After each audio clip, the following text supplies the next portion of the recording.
Boa noite a todos. Eu estou imensamente contente em poder estar aqui com os irmãos. Eu estava conversando há pouco com o Jader. Faz um mês que eu não estou aqui pregando na igreja e a gente sente falta, né? Há 2 sábados no meu retorno aqui, depois aí da luta contra o Covid, estava aqui na igreja, falei com o Jader, o nosso diretor da escola sabatina, e eu disse para ele o seguinte: olha, eu sei que eu não vou poder pregar hoje, já tenho pregador na escala, mas me dê uma unidade da escola sabatina para eu passar a lição. E ele arrumou uma unidade ali para eu poder ministrar a palavra, né? Irmãos, eu quero agradecer aos irmãos que estão aqui presentes, aqueles que nos assistem também. Agradecer muito mesmo pelas orações, pelas mensagens, foram dezenas de mensagens, aqueles que não enviaram, enfim, não puderam, eu sei perfeitamente que estiveram orando por mim, e eu agradeço muito mesmo as orações, o apoio. A gente, por vezes, a gente recebe um pedido de oração, né? As pessoas pedem para a gente orar, e a gente ora. E a gente diz que vai orar, às vezes esquece, mas eu quero dizer para os irmãos, levem a sério um pedido de oração, irmãos. Sempre que alguém pedir para você orar pela saúde, pela salvação, ou por qualquer situação, leve muito a sério, porque as orações, elas são muito importantes. Anote, porque às vezes a gente esquece, então a gente tem que anotar, né? O nome da pessoa, o motivo da oração. Porque nós fomos chamados para sermos intercessores, irmãos. Deus nos diz que nós somos sacerdotes, né? Sacerdócio real. E um dos trabalhos do sacerdote é o de interceder. Então vamos interceder uns pelos outros. Eu sei que essa igreja tem esta prática, né, de interceder, de orar. E vamos continuar assim. Eu tenho certeza de que Deus, Ele responde às nossas orações, Ele está disposto a nos conceder bênçãos sem medidas. Nós cumprimentamos aí a todos que aqui estão, aos amigos, irmãos que nos assistem também, sejam todos bem-vindos. E nesta noite eu gostaria de falar sobre história, tá? Sobre história. Eu sei que todos nós aqui temos uma história de vida, não é verdade? E trazendo para o campo espiritual, todos nós também temos uma linda história de jornada com Cristo. Quando eu estou me referindo a isso, por certo, você deve se lembrar de quando você conheceu a Igreja Adventista, ou você teve o primeiro contato do Evangelho, da Palavra de Deus, quem sabe em outra igreja, mas você foi avançando no conhecimento da Palavra de Deus e hoje você está aqui. E essas histórias, queridos irmãos, elas são impactantes. Quem sabe a gente poderia um dia reservar um culto só para ouvir as histórias de conversão, histórias de crescimento espiritual, histórias de orações respondidas, histórias lindas. Cada um de nós temos a nossa história. Uma outra coisa que eu gostaria de dizer, irmãos, é que seria muito bom se a gente reservasse um tempo para ouvir a história de alguém. Normalmente nós somos hábeis e somos assim muito bons em falar, mas a gente tem muita dificuldade de parar para ouvir. E eu me incluo nisso daí. Quantas vezes alguém chegou para contar a sua história ou contar o seu problema, e na metade da narrativa eu quase que interrompia dizendo assim: mas eu já tenho a solução. Eu já tenho mais ou menos o final dessa história. Mas a gente não deve fazer isso, irmãos, né? A gente precisa ouvir. Eu pergunto para você, quando foi a última vez que você teve a oportunidade de contar a sua história? Que alguém parou para ouvir, para conhecer a sua história. Quando foi? Difícil, né? Porque a gente tem dificuldade de ouvir. Um dia que alguém for contar a sua história para você, escuta, com atenção, com significado, você estará valorizando a vida dessa pessoa. e você estará abençoando também essa pessoa muitíssimo. Hoje nós vamos conhecer um pouquinho a história de um profeta. E esse profeta eu admiro muito. Ele não é um profeta canônico, ele não escreveu nenhum livro da Bíblia, mas é um homem que nos dá grandes lições de vida.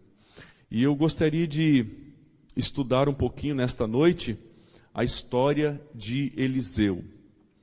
E nós a encontramos em 1 Reis, capítulo 19. E possivelmente você vai se identificar com alguns pormenores da história. Nós vamos extrair lições para a nossa vida também deste grande homem de Deus chamado Eliseu. 1 Reis, capítulo 19, a partir do verso 19, aqui nós encontramos o relato do chamado de Eliseu para ser profeta. Antes de lermos a Bíblia, eu gostaria de dedicar mais um tempo para oração. Hoje é uma noite de quarta-feira, né? E normalmente nós dedicamos este dia para oração, para interceder pelos diversos pedidos de oração. Eu sei que não é possível a gente abrir aqui para todos falarem.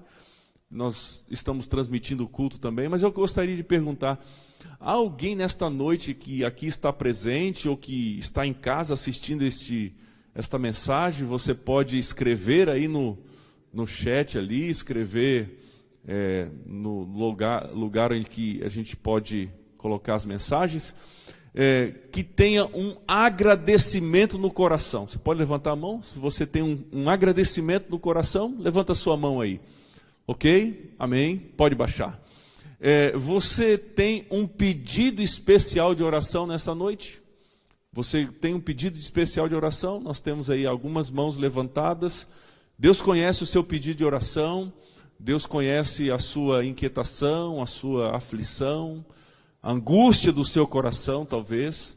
E Ele está disposto a responder. Se você tem um aplicativo aí, responde no chat ali, coloca o seu pedido de oração. Nós estaremos orando também por esse pedido após o culto. Vamos fechar nossos olhos então e vamos falar com Deus. Pai querido, obrigado, Senhor, pela oportunidade que temos de nesta noite de quarta-feira pararmos as nossas atividades, as nossas ocupações para estarmos no melhor lugar do mundo, aos pés do Salvador, em sua casa de oração. Obrigado, Senhor Deus, porque também temos a oportunidade de estudarmos a Tua Palavra. Pedimos que o Teu Espírito nos guie, nos ilumine. E nesse momento também, Senhor, nós oferecemos a Ti a nossa gratidão, o nosso louvor por tantas coisas que o Senhor tem realizado em nossa vida. O Senhor conhece a gratidão que vai no coração de cada um dos seus filhos aqui, bem como aqueles que não estão aqui, mas participam deste culto. Também, Senhor Deus, colocamos em Tuas mãos os nossos pedidos de oração, alguns deles de natureza espiritual. Oramos pela conversão de pessoas, decisões que estão sendo tomadas, estudos bíblicos que estão sendo inicializados. Por favor, Senhor, abençoe a obra missionária desta igreja, abençoe cada membro que foi chamado para ser um discípulo, que todos nós possamos cumprir o ID do Senhor Jesus. Também, Senhor Deus, nós pedimos uma bênção especial ao nosso obreiro bíblico, Claudinho, que tem feito um trabalho lindo, maravilhoso nessa igreja. Que o Senhor continue abençoando o seu trabalho e que ele possa também influenciar outras pessoas também para fazer o mesmo trabalho, Senhor. Também oramos pelos enfermos desta igreja, e não apenas desta igreja, mas pessoas que conhecemos, familiares, amigos. Nós intercedemos por cada um deles nesta noite, Senhor. Que o Senhor esteja ali, ao lado, trazendo a cura, trazendo a restauração, levando paz, salvação. Fica conosco agora, que vamos estudar a Tua Palavra. É o que nós te pedimos em nome de Jesus. Amém. Muito bem, vamos aí, 1 Reis capítulo 19, verso 19 em diante, o texto bíblico diz assim: Elias saiu dali e encontrou Eliseu, filho de Safate, que estava lavrando com 12 juntas de bois adiante dele. Ele estava com a 12ª junta. Elias passou por ele, lançou o seu manto sobre ele. Então Eliseu deixou os bois, correu atrás de Elias e disse: Deixe-me beijar o meu pai e minha mãe, e então eu te seguirei. Elias respondeu: Vá e volte, pois você já sabe o que eu fiz com você. Eliseu voltou para trás, pegou a junta de boi e o sacrificou, e com os equipamentos dos bois cozinhou a carne, deu ao povo, eles comeram. Então se levantou, seguiu Elias e o servia. Irmãos, o contexto aqui nós já conhecemos. Elias estava chegando ao final do seu ministério e ele precisava arrumar um sucessor. É bem provável hoje, estudando um pouquinho acerca dessa história, no livro Profetas e Reis, Ellen White, ela dá a entender que é bem possível que Elias já conhecesse essa família, já havia passado por ali, e agora Elias vai em busca do sucessor, em busca de Eliseu. Deus, de forma direta, dá a ordem a Elias que assim o fizesse. E ele encontra Eliseu na sua propriedade, no trabalho. Eliseu era filho de Safate, era um dos que, no período de apostasia quase que geral de Israel, ele havia se mantido firme ao Senhor, havia se mantido fiel ao Senhor, possivelmente um dos 7.000 que não havia dobrado os seus joelhos a Baal, não havia beijado a imagem de Baal. Aquela família era uma família fiel, uma família que se dedicava ao Senhor. Então, Elias, ele encontra Eliseu no arado. O texto do livro Profetas e Reis diz que na quietude da vida campestre, sob o ensino da natureza e do trabalho útil, é que Eliseu fora criado. Nas pequenas coisas e coisas simples, ele havia sido ensinado a ser responsável, a ser cuidadoso, a fazer as coisas com esmero e dedicação e amor. O chamado veio a Eliseu, irmãos, diz a Bíblia, enquanto ele arava o campo. Ele estava trabalhando, ele estava na ativa, ocupado, enquanto cooperava com seu pai na rotina diária da sua casa. E na fidelidade das coisas pequenas, Eliseu estava preparado para assumir maiores responsabilidades. Coisas simples, pequenas, mas Deus estava preparando Eliseu para um grande ministério, um grande trabalho. Por estar ocupado, irmãos, realizando coisas simples, mas de maneira responsável, Eliseu foi chamado para assumir maiores responsabilidades. Irmãos, Deus sempre chama pessoas ocupadas.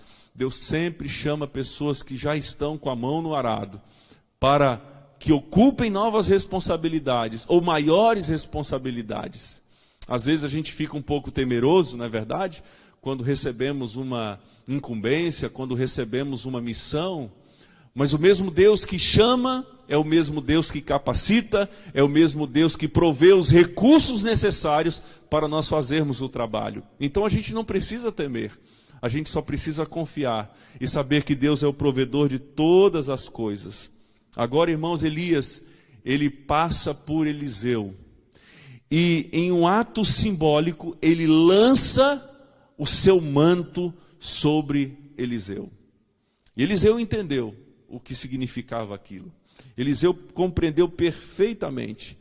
Ele solicita então que Elias o permitisse se despedir dos seus familiares. Elias então diz: olha, pode ir, mas você sabe o que aconteceu aqui. Você sabe perfeitamente o que Deus tem para você. A Bíblia diz, irmãos, que Eliseu se despede e um ato interessante acontece. O relato bíblico fala que Eliseu, ele desfez ali a aparelhagem, né, dos bois. Ele queimou ali, fez uma lenha, acho que um carvão com aquela madeira que servia para as juntas dos bois, matou os bois e deu de comer ali para todos da casa, os funcionários, familiares da carne ali dos bois. Isso representava algo assim muito forte, irmãos. Queimando aquelas juntas de bois ali e comendo a carne, Eliseu estava demonstrando que ele jamais retornaria para trás, ou olharia para trás. Eliseu estava determinado a seguir sempre em frente, caminhando sempre olhando para frente. Ele estava decidido a não retroceder, a não olhar para trás. Quando eu leio essa história, eu fico pensando, né, será que existem algumas coisas que ainda nos prendem ao passado e a gente de vez em quando fica flertando, fica namorando aquelas coisas ali do passado? Será que existem coisas na sua vida que você precisa queimar, né? Que você precisa de fato abandonar? Essa semana eu estive visitando uma família que está enfrentando sérios problemas espirituais. E eu perguntei para aquela família, tem alguma coisa aí que vocês precisam jogar fora, abandonar? É interessante que muitas vezes a gente faz a nossa entrega a Cristo, a gente entrega nosso coração, nossa vida, mas tem algumas coisas que a gente não entrega, né? Tem algumas coisas que a gente tem uma certa resistência para entregar. A gente continua gostando de algumas coisas do mundo. E mesmo quando entregamos, parece que a gente se deleita em relembrar algumas coisas da antiga vida que tínhamos. Eliseu, irmãos, ele sabia que ele seria tentado na agrura do serviço, na dureza do trabalho que estava pela frente. Ele sabia que em algum momento ele seria tentado a olhar para trás. Em algum momento ele seria tentado a retornar ao conforto da casa. Por isso ele queima, ele destrói, ele queima a ponte para não retornar mais àquela antiga vida. Eliseu aceita o chamado. Eliseu não pergunta quais seriam as condições para o trabalho. Não pergunta qual seria o salário, né? Não faz nada, não faz nenhum questionamento dessa natureza. Eliseu simplesmente aceita o chamado e passa então a seguir Elias por onde quer que Elias vá. É interessante que antes da subida de Elias ao céu, Eliseu ele passa um período com Elias. E no livro Profetas e Reis diz que as primeiras tarefas de Eliseu foram tarefas simples, como ajudar o ancião Elias a lavar as mãos, por exemplo. Derramar água sobre as mãos de Elias. Tarefas simples. Mas Deus o estava preparando para responsabilidades maiores. Tudo tem seu tempo, irmãos. Tudo tem seu tempo. E é Deus quem chama, é Deus quem concede os dons, é Ele quem designa cada um dos seus filhos para diferentes ministérios, para diferentes trabalhos. A gente só precisa confiar. Mas o fato é que Deus tem um chamado individual, pessoal para cada um de nós.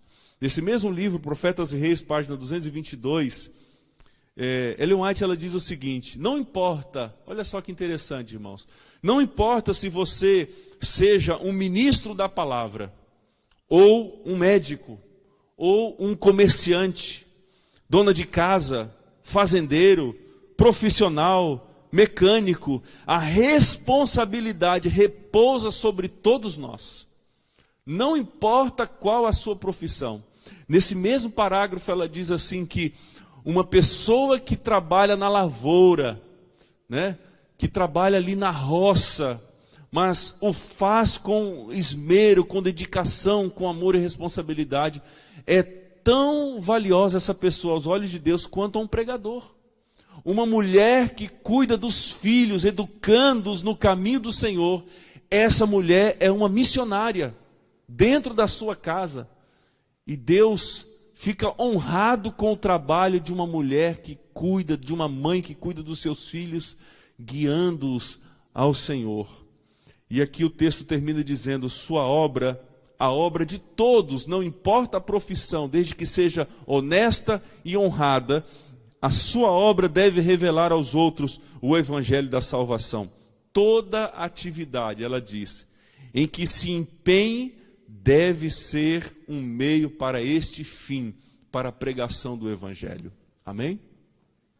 Mas eu quero avançar um pouquinho mais. O chamado, então, nós entendemos um pouco acerca do chamado de Eliseu, mas eu gostaria que você avançasse aí para o próximo livro, 2 Reis, o capítulo 2, o versículo...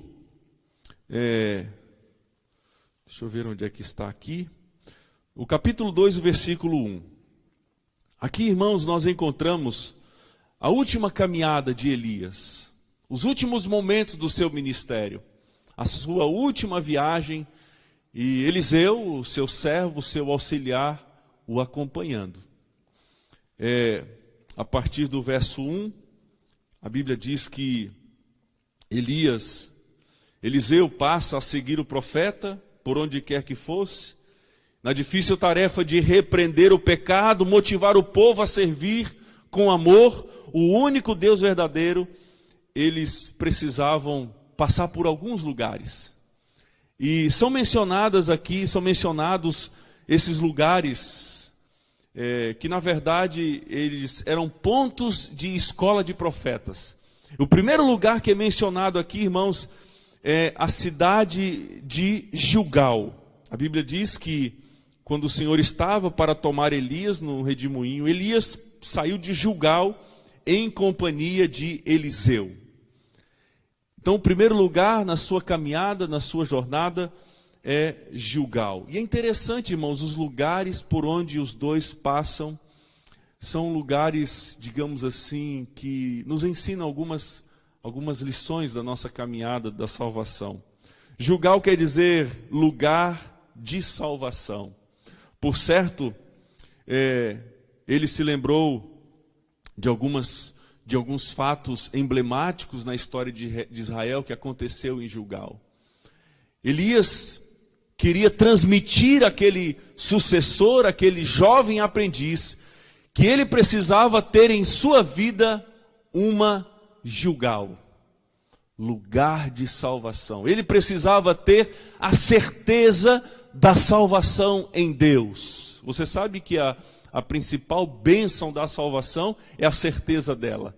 A gente não pode viver em dúvida. A gente tem que ter certeza da salvação.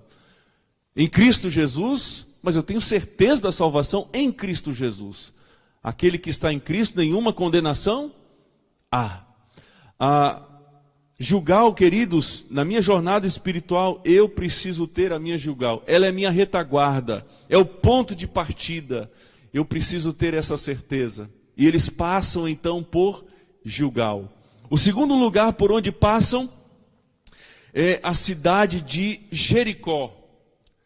E você sabe que o segundo lugar é a cidade de Betel e depois Jericó. Betel quer dizer casa de oração. Elias precisava ensinar aquele aprendiz ao ofício de ser profeta. Ele precisava aprender que, para ele ter êxito na sua caminhada, para ele ter sucesso no seu trabalho, ele precisava ser um homem de oração. A salvação, queridos, a certeza da salvação, ela é alimentada através da oração.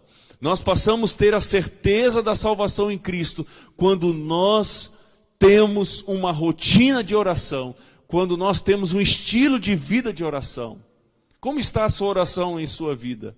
Você tem orado a Deus diariamente, constantemente, sem cessar? Eu confesso que eu reconheço que eu preciso orar mais. A gente precisa orar mais, né, irmãos? Orar mesmo, com intensidade, conversar mais com Deus, estar mais na presença de Deus. Eu preciso ter a minha Betel bem fixa, bem sólida em minha vida, irmãos.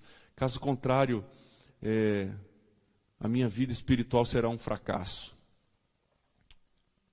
Esse foi o segundo lugar por onde Eliseu passa com Elias, Elias tentando ensinar algumas lições, as últimas lições. E por fim, queridos, eles passam por Jericó. Jericó quer dizer lugar de batalha. Por certo, Elias ou Eliseu havia se lembrado do que ia acontecer em Jericó, de como Deus concedera a vitória para o povo de Israel. Através do poder de Deus, eles conquistam aquela cidade fortificada. E Eliseu precisava entender que na sua jornada, na sua caminhada cristã, no seu trabalho como profeta, ele enfrentaria muitas batalhas. Todos nós as enfrentamos, queridos. É possível que você esteja enfrentando uma batalha espiritual em sua vida hoje. Saiba que a vitória vem do Senhor. Saiba que para que você possa sair com êxito por Jericó e passar por Jericó com êxito, você precisa ter a certeza da salvação em Cristo. Você precisa ter o lugar de oração bem firmado em sua vida também. Ao passar por esses lugares, queridos, portanto, Elias desejava inculcar na mente daquele jovem aspirante que no Senhor existe salvação, que o seu ministério seria frutífero e produtivo se ele fosse um homem de oração, e que ele precisava de poder para enfrentar muitas batalhas em sua vida, fazendo referência a Jericó. E é interessante, irmãos, que em cada um desses lugares, se você ler aí, as pessoas desses lugares, elas faziam um apelo para Eliseu. O que elas diziam para Eliseu? Fica aqui. Você não sabia que o teu Senhor vai ser levado ao céu? Fica aqui, né? O próprio profeta, ele instava, né? Elias dizia, olha, fica aqui. E Eliseu, ele se mantinha firme. Não, eu vou continuar. Aquele era um teste, irmãos, de propósito e de fidelidade. Aquele era um teste que Elias estava fazendo para ver se o seu discípulo estava sendo bem preparado, se estava de fato determinado a segui-lo. Eu fico imaginando, irmãos, que em cada um desses lugares eles chegavam cansados, com fome, com calos, quem sabe, nos pés. Não é como você entrar num carro com ar-condicionado e ir para Taquara, ir para Porto Alegre, e a gente ainda fica nervosinho quando tem um engarrafamento. Não, irmãos, era no pé mesmo, no deserto, causticante, sol quente. E em cada um desses lugares eu imagino que Elias ou Eliseu se lembrava da sua casa, do conforto do seu lar, dos empregados que serviam ali na fazenda. E Elias então perguntava, você não acha melhor ficar aqui? Eliseu, não, eu quero, por onde for que você for, eu estarei contigo. Eliseu foi convidado a ficar, mas em seu trabalho de guiar o arado, Eliseu havia aprendido a não fracassar, a não desistir, porque aquele que lança a mão do arado não olha para trás. Existe até uma música do Inário Adventista, né, que atrás não volto nunca mais. Não fique olhando para o passado, não fique flertando com as coisas do passado. Olhe para frente. Olhe para Jesus, Ele tem grandes coisas. Os planos dele são maravilhosos para a nossa vida. A gente precisa olhar para frente, sempre. As dúvidas, elas vão aparecer, irmãos, em nossa caminhada, em nossa jornada.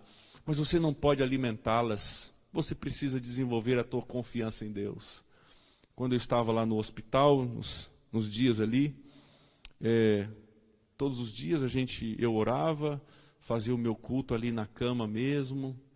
E no mesmo quarto havia ali uma pessoa que estava enferma também, com Covid. E ele estava muito ansioso, muito nervoso. Quando às vezes o remédio não chegava no horário que ele pedia, ele ficava nervoso. Um dia ele chutou a mesa ali, de nervoso que estava, né? Eu falei, olha, calma, fica calmo. Um dia eu tive a oportunidade de orar com ele, estudar a Bíblia com ele ali. Mas, irmãos, o Evangelho, ele ele produz essa paz no nosso interior, né, no nosso coração. Ele produz essa certeza de que Deus está conduzindo as coisas.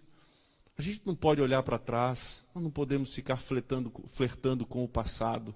Precisamos, quando lançamos mão do arado, olhar sempre para frente. Sabe o que acontece quando você lança a mão do arado e fica olhando para trás? Quem já trabalhou na roça sabe, né? Sai como, irmãos? Tudo torto, né? Você tem que olhar para frente, para Cristo, que é o autor e consumador da nossa fé. Eu quero terminar aqui, irmãos, com a última experiência.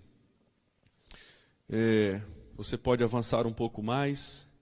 Eliseu, ele vê o seu Senhor, o seu mestre, né, sendo assunto aos céus. Antes disso, ele faz um pedido interessante.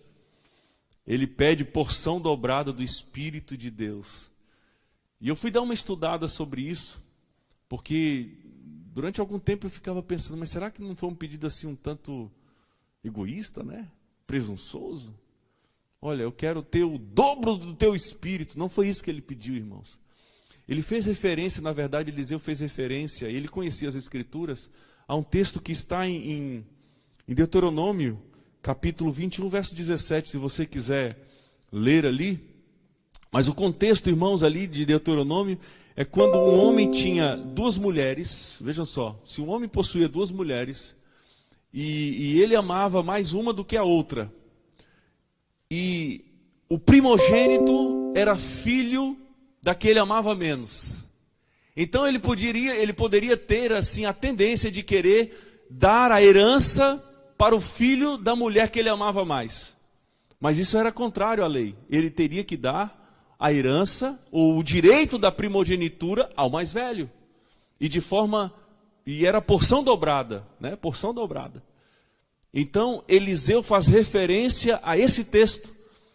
Em outras palavras, Eliseu, irmãos, ele está pedindo o reconhecimento de um direito espiritual que ele recebia como filho do pai espiritual, que era o próprio Elias. Então ele estava, na verdade, buscando um direito da bênção, digamos assim, da primogenitura espiritual. Em outras palavras, ele fez um pedido ousado, é bem verdade, mas ele queria ser abençoado por Deus, ele queria ter a certeza da presença de Deus na sua vida. E o primeiro teste para a gente concluir aqui, irmãos, é quando ele retorna a Jericó.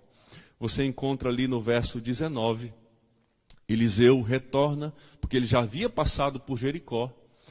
E quando ele chega lá, os anciãos, os líderes da igreja, já chegam com um problema para Eliseu resolver. E quando eu li esse texto, eu fiquei pensando assim, mas se Eliseu passou por esse lugar com Elias, por que esse pessoal já não apresentou o problema quando Elias estava junto? Interessante, né? Ambos estavam ali, passaram por ali, por que o problema não havia já sido apresentado quando Elias e Eliseu estavam juntos? Por certo, eles queriam testar Eliseu, né? Agora ele já não tinha mais o seu mestre, o seu senhor. E Eliseu, usado por Deus, diz assim, traz um prato aí com sal. E eles o trazem. Eliseu então diz assim, então agora me leve à fonte. E ele então despeja ali o sal, e a Bíblia diz que as águas se tornam puras, limpas. As águas deixam de ser águas más. Existem algumas lições que a gente pode extrair desta história, mas eu quero destacar apenas uma. O pedido de Eliseu foi que ele deveria ir à fonte. O problema seria resolvido na fonte. As águas deixariam de ser águas amaldiçoadas quando o sal fosse derramado na fonte. Quando a gente pesquisa aí um pouquinho sobre os grandes rios, né?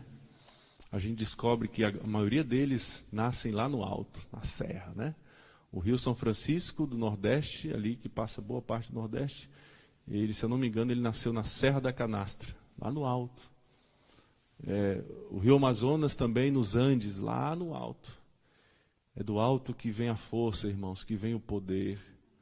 Os problemas estão batendo a porta, vá à fonte, busque a fonte. Existem problemas de relacionamento na sua família? Reúnem-se e vão à fonte. Não existe problema que não possa ser resolvido quando a gente vai à fonte. Não tem problema que não possa ser resolvido. Busque a fonte. É na fonte que a gente encontra força, encontra poder e salvação.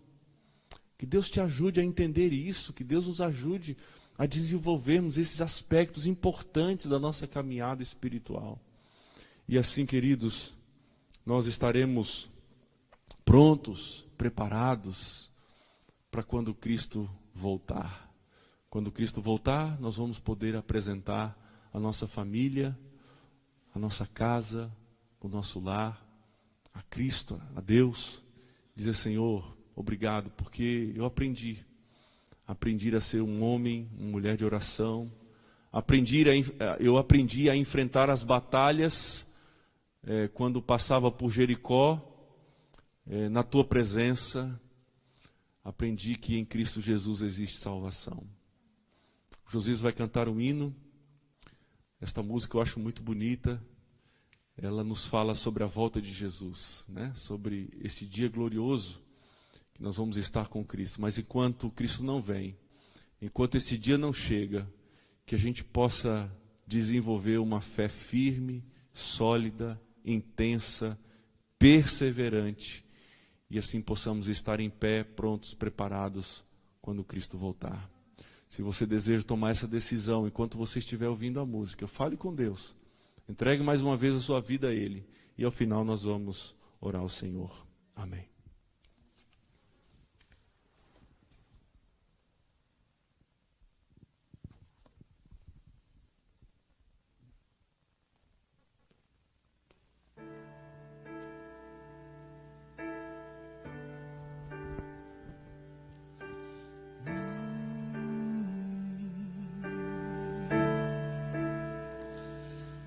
As palavras de Jesus ainda ecoam no universo e dentro do meu coração.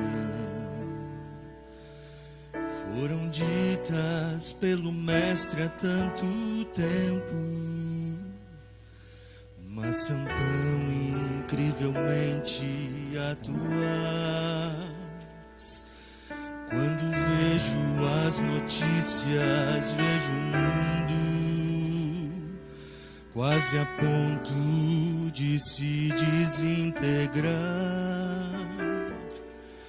Eu me lembro da promessa tão preciosa de que Cristo prometeu que vai voltar. Mas enquanto Ele não vem, sigo esperando. Enquanto Ele não vem, sigo com fé. Levanto os meus olhos para o alto.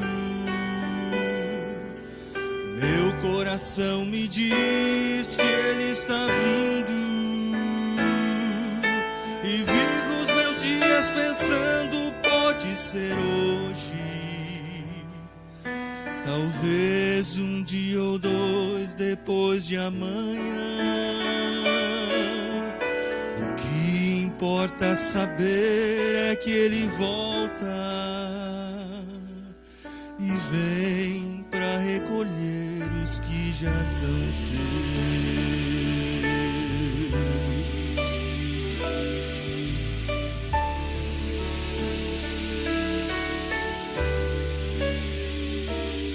Meu maior desejo é um dia abraçá-lo e lançar-me aos seus pés em gratidão. Contemplá-lo face a face como os anjos e tocar as mãos feridas lá na cruz.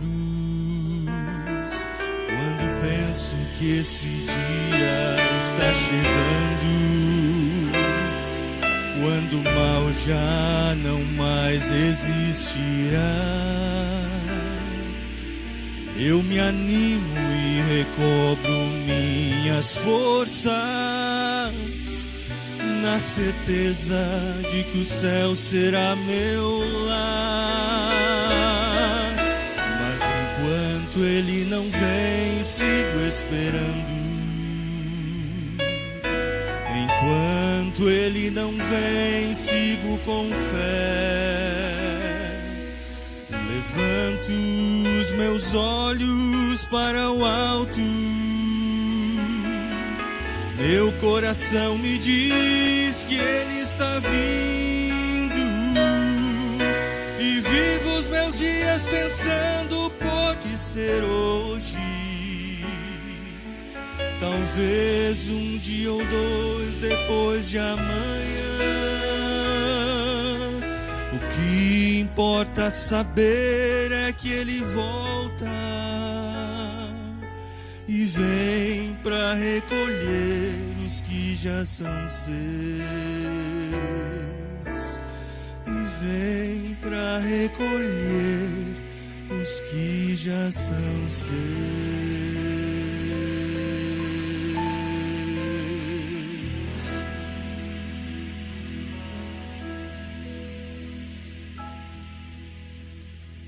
Oremos. Querido Deus, obrigado, Senhor, pelas lições que aprendemos da Tua Palavra, da vida do profeta Eliseu, lições estas tão importantes, pontuais para a nossa caminhada, para o nosso crescimento espiritual, para que a gente possa aprender mais e mais de Ti, através da oração, através da comunhão contigo, possamos ter a certeza de que o Senhor está conduzindo, está guiando a nossa vida. Nos ajude, Senhor, a não olharmos para trás. E se porventura olharmos para trás, é para relembrar os grandes feitos que o Senhor nos tem feito, tem proporcionado em nossa vida, nos dando a certeza de que o Senhor continuará nos guiando, nos fortalecendo, até o dia em que o Senhor Jesus Cristo voltar. Abençoa, Senhor Deus, cada um dos teus filhos no restante desta semana, que ao sairmos desta igreja nesta noite, possamos sair com a convicção e com a certeza de que o Senhor é quem opera em nossa vida a salvação através da obra do Espírito Santo diariamente, e que assim, ó Pai, possamos firmes fortalecer a nossa esperança, a nossa fé em Cristo Jesus. Nos dê a Tua bênção, a Tua presença, a Tua companhia. É o que nós te agradecemos e te pedimos em nome de Jesus. Amém, Senhor. Amém. Deus abençoe a todos, que a paz de Cristo esteja em seu coração. Esse é o nosso desejo, nossa oração. Amém.